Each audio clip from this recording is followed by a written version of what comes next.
sweeping down upon the underworld to smash gangland, comes the friend of the unfortunate, enemy of criminals. A mysterious, all-powerful character, a problem to the police. But a true state of the law. In reality, Dan Garrett, a rookie patrolman, loved by everyone but suspected by none of being the Blue Beetle. As the Blue Beetle, he hides behind a strange mask and a suit of impenetrable blue chain armor, flexible as silk but stronger than steel.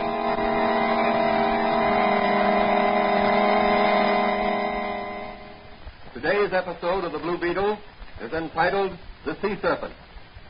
Rumors have reached the city that a sea serpent has been ravaging the nearby coast. Already, several bodies have been washed ashore. Each of them has borne the mark of a serpent's fangs. What is behind these rumors? Are they true? Is there really a sea serpent ravaging the coast? Or is there a definite plan on foot to frighten people away from the shore resorts? As our story opens, Dr. Franz is listening to the radio while dusting the shelves of his little apothecary shop and awaiting the usual morning call of his young friend, Patrolman Dan Garrett, who in secret is really the Blue Beetle.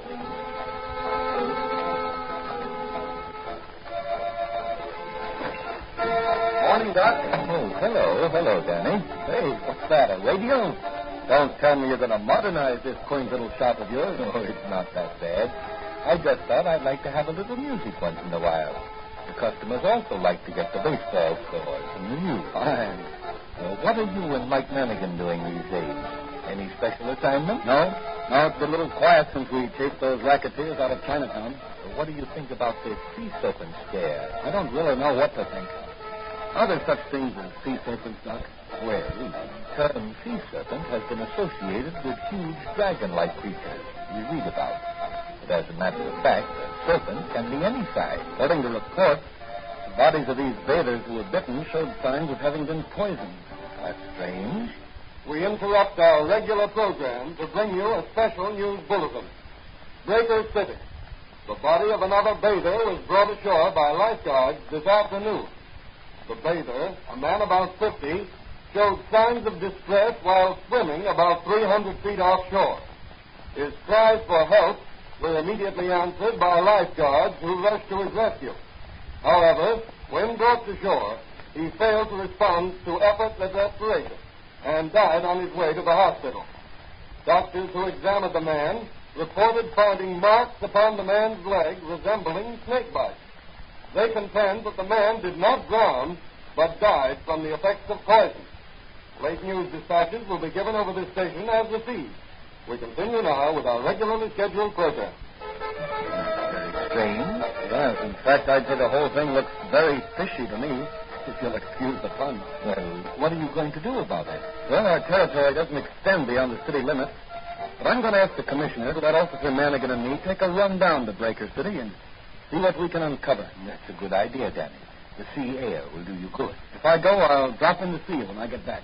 Are you wearing the poison detector ring I gave you, Danny? Wouldn't be without it. You may find it useful on this case. Remember, the stone turns from green to yellow in the presence of poison. I know. Well, so long, Doc. If I catch a sea serpent, I'll stuff him and bring him back to you.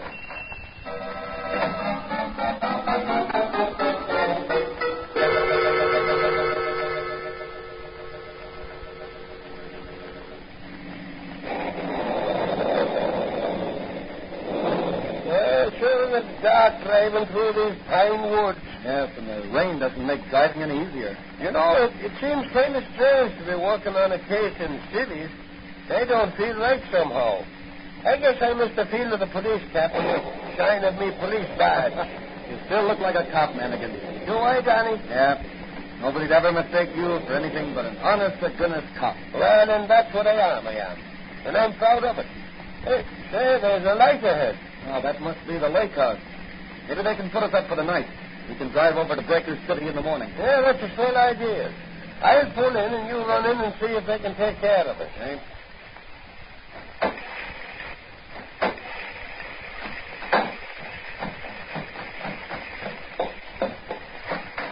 Good evening. Kind of wet outside, isn't it? Yes. Well, when is the dusk? Traveling far? My friend and I are on our way to Breaker City. We saw your lights and decided to stop off for the night. Are you the clerk? I'm the owner. Own several hotels around the lake here. Oh, I beg your pardon.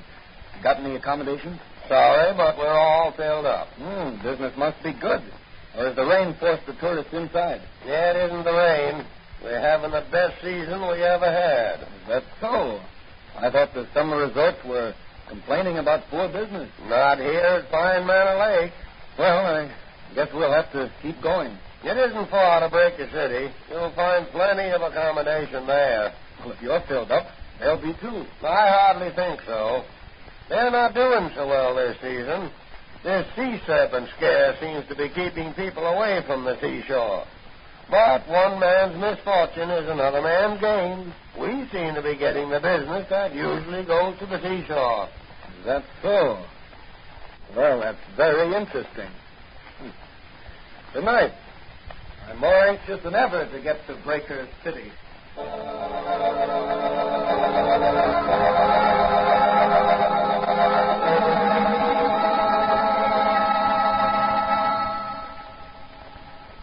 Hey, Danny, this is a swell room they gave us overlooking the ocean and only $4 double. Yes, we must be the only guest in the hotel. Yeah, the lobby is as dead as a museum after closing hours.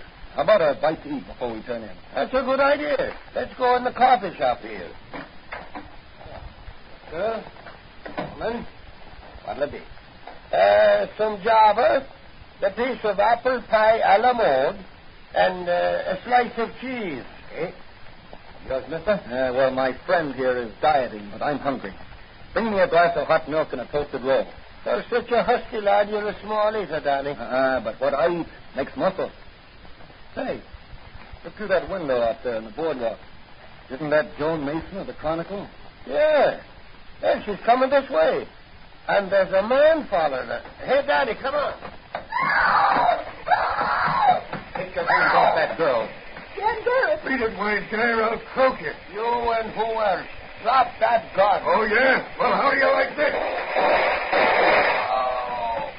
After him, Daddy. I can't run. He got me in the leg. Is it bad? No, just a flesh wound. I'd better stay here and look after you and Miss Mason. Oh, Danny, I was never so glad to see anyone in my life. Are you all right? Yes, but what about Officer Manigan here? He can't walk. I'll be all right if Danny will lend me a shoulder to lean on. Oh, come on, Mike. We'll get you into the hotel and call a doctor. In the morning, we'll send you back to the city, a wounded hero. Okay. But right now, I want that piece of apple pie a la mode with cheese and the cup of Java.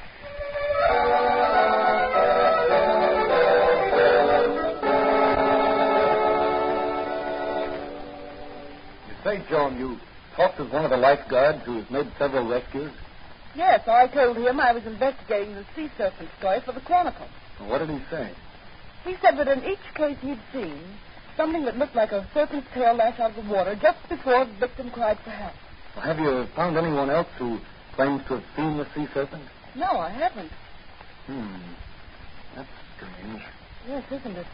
Where did you pick up this man who was following you? In a restaurant on the boardwalk. He came in while I was eating and followed me when I left. Well, this sea serpent scare is either a practical joker's plan gone haywire, or it's a well-thought-out scheme to ruin the season for Breaker City. Doesn't look like a joke to me. Mr. Downs, the owner of this hotel, is ready to commit suicide. He's losing thousands of dollars every day. Well, you better get some sleep. I'll see you in the morning. What about Manigan? Oh, I'll put him on the train and ship him back to the city. The doc said his wound wasn't serious, but he won't be much help to us here. How about meeting me out on the pier? They're pulling in the net at sunrise, and they may catch a sea serpent. I'll be there with some salt for his tail.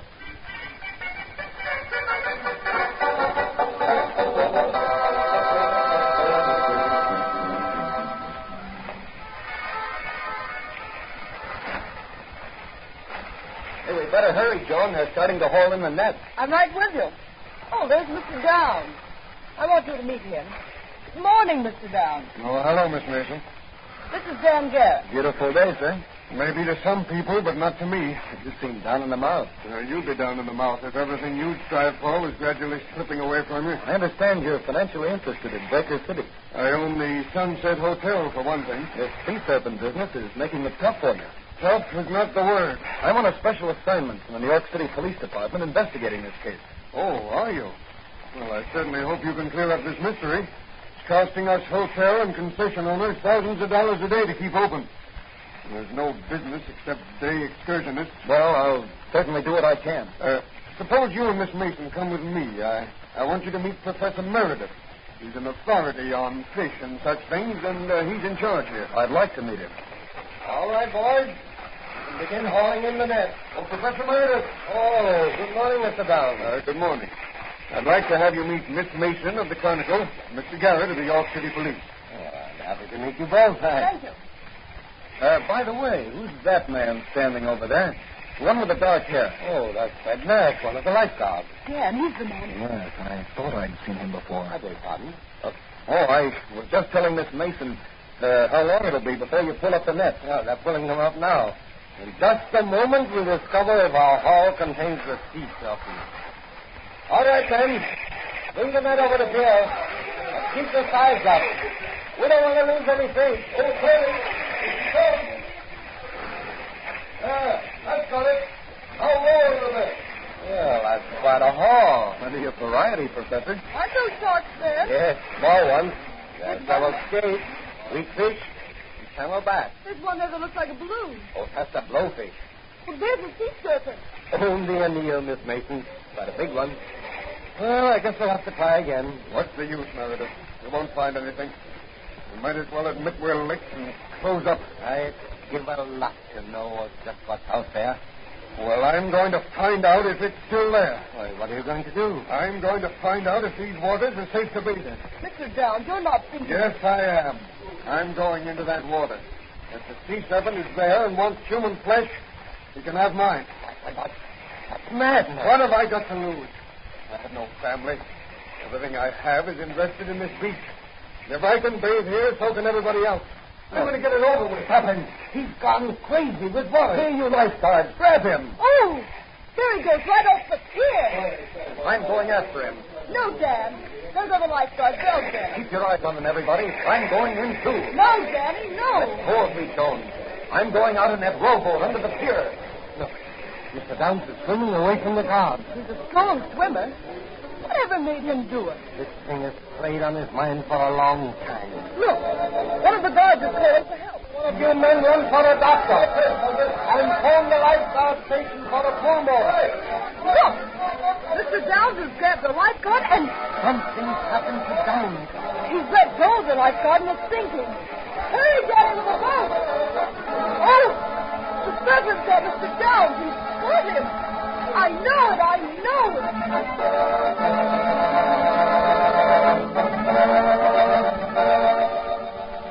What is this slimy thing that lurks in the waters off Breaker City?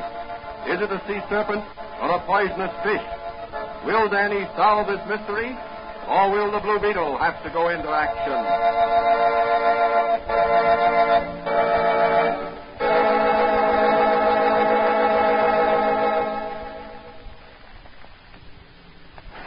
Time later at the Breaker City Hospital, Dan Garrett and Joan Mason are waiting outside one of the private rooms for Professor Meredith. How is he, Professor? Mr. Downs is dead. Dead? Yes. Didn't the pulmotor help him? Mr. Downs didn't die from the effects of submersion. He died from the effects of a poisonous bite. Then you think... There were 2 punctures on Mr. Downs' leg, like those left by the fangs of a fairly large serpent. No one saw anything in the water. Strange how the effect of that serpent's bite is exactly like the bite of a cobra. The reactions are identical. Could it be a water moccasin? You don't find water moccasins in the ocean. And their venom doesn't work in the same way. It works on the blood. Cobra venom works on the nerve center. Paralyzes the muscles, controlling the act of breathing. Could it be a fish? I hardly think so. No. Its punctures were more like those of a fairly large snake. There aren't any cobras that live in the water, are there? The nearest thing I can think of is a serpent which is found in the tropical waters of the Pacific Ocean. But it's never been found in these waters. Well, I've found out what I want to know. What are you going to do now?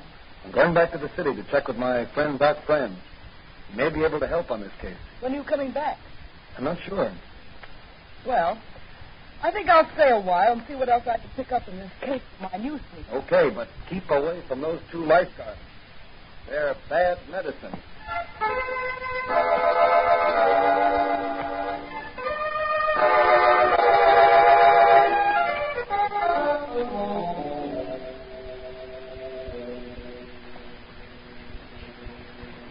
So you suspect the 2 lifeguards of being implicated in these deaths? Yes, I do. I'm convinced of it. What makes you so sure? All the time I was rowing the boat with the 2 lifeguards and Mr. Downs back to shore, the stone in the poison detector ring was bright yellow. But perhaps the poison in Mr. Downs' body. No. You see, after they took him away, the stone was still yellow. What about the man who tried to abduct Miss Mason and shot Lanigan? Didn't you say he resembled one of the guards? He was one of the lifeguards, but I didn't let on I recognized him. I didn't want to spoil my chances of getting enough evidence to convict him in this larger case by showing my hand in the case of simple assault. Very wise, very wise. Well, what are you going to do now? Put on my Blue Beetle armor and mask and... I'll answer it. Hello? Patrolman Dan Garrett? Yes. Yes, he's here. It's for you, Danny. Long distance. Long distance. Probably Joan Mason.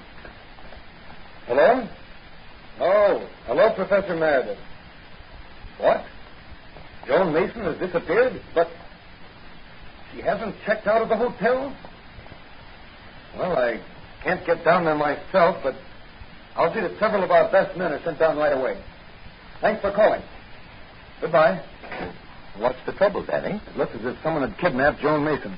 Help me with my Blue Beetle costume, will you, Doc? Why, certainly, Danny, certainly. Where are you going? I'm driving down to Breaker City. But you just told Professor Meredith you weren't coming That's down. right. Dan Garrett isn't. But the Blue Beetle is.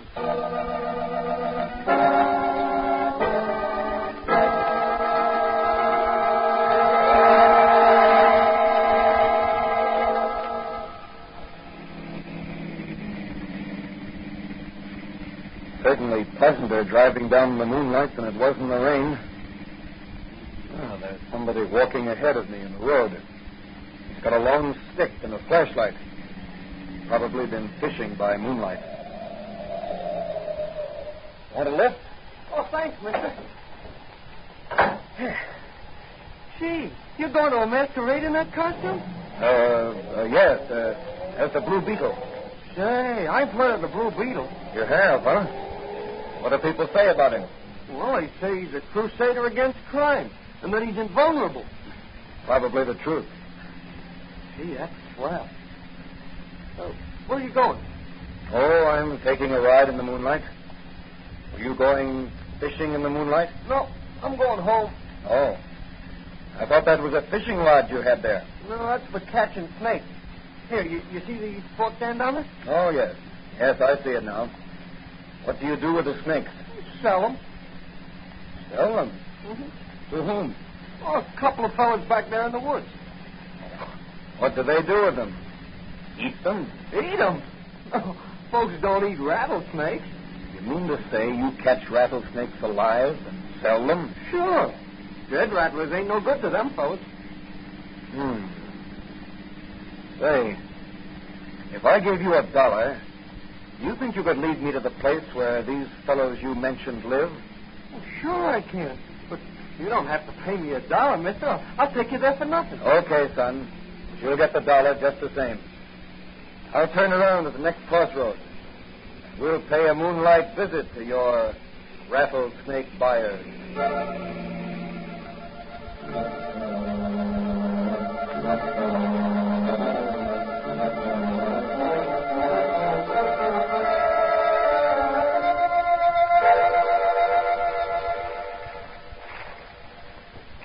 So, Miss Mason, it's very unfortunate for you that you got as far as you did with your investigation. I'm sure your newspaper will miss your valuable services. What are you going to do with me? Make sure you won't disclose the information you have to anyone. You can't get away with this. Oh, you are in error, Miss Mason. We have gotten away with it in the past. we will again. The vacation business has been detoured to Pine Manor Lake. It will still follow that detour after your body is found floating in the ocean, a victim of a poisonous sea serpent. You wouldn't dare. Wouldn't dare? Fred, Joe. Yeah, boss? Suppose we leave Miss Mason with the Rajah there for a while we step outside. Her education has been neglected. She has never met a 6-foot cobra. No, you can't do that. You can't. Raise the lid of his cage and let him... The Blue Beetle. Yes, the Blue Beetle. He's going to nip harder than your cobra can strike. Open the cage, Joe, and dive out the window. I've got the Blue Beetle covered with this gun. Save your bullets. You can't injure the Blue Beetle. Is that so, wise guy? Well, how do you like this? Oh, let that be a lesson to you. Never telegraph your punches. Back up, you Blue Beetle. Oh, no, you don't.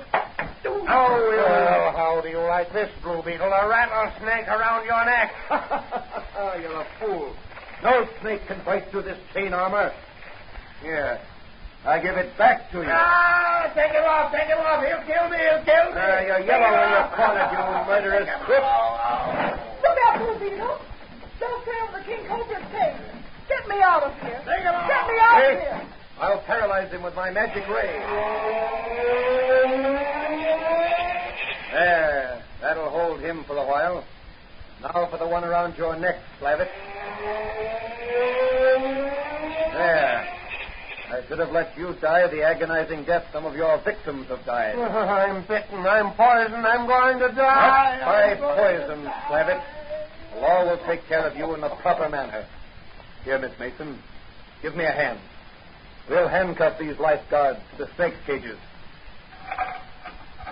They're still unconscious. Now, put these snakes back in their cages. There. You certainly have a powerful punch, Blue Beetle. I need that power. Now, Mr. Slavitt, we'll take care of you. Keep them away from me. Keep the snakes away from me. Here, get in this room here. What are you going to do with me? Don't let them at me. Don't let them at me. Here, get up on this chair and climb up onto those rafters. Oh, I can't. Now, I'll just pull the King Cobra's box over here, under you, and open the lid. Then we'll shut the door and let the Cobra guard you till the police arrive. I don't think you'll try to escape. Come on, Miss Mason. I'll drop you off at your hotel. You can phone a front-page scoop to your paper. And the heading will be Sea Serpent Hoax Exposed. Murderous racket smashed by the Blue Beetle.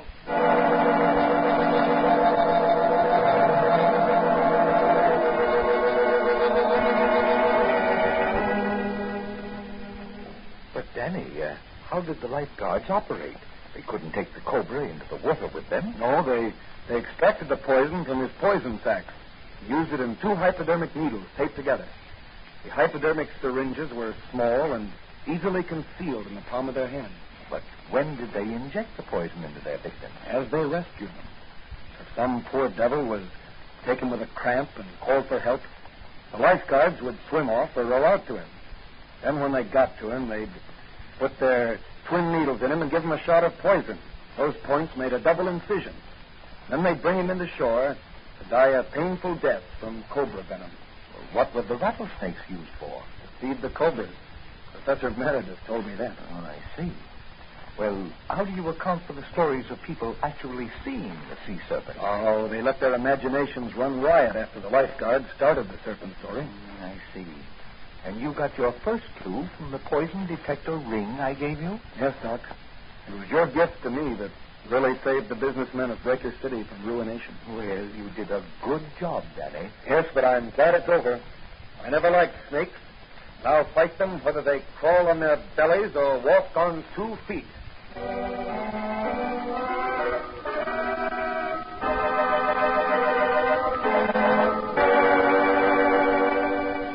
And so another fiendish racket was smashed by the Blue Beetle.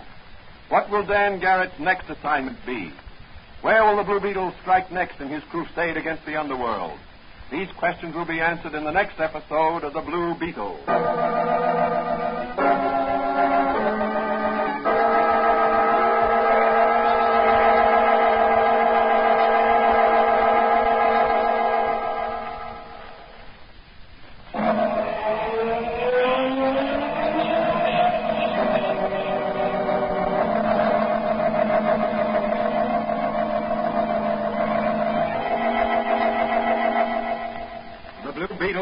Copyrighted Fox feature appearing in Mystery Men Comics magazine on sale at your newsstand.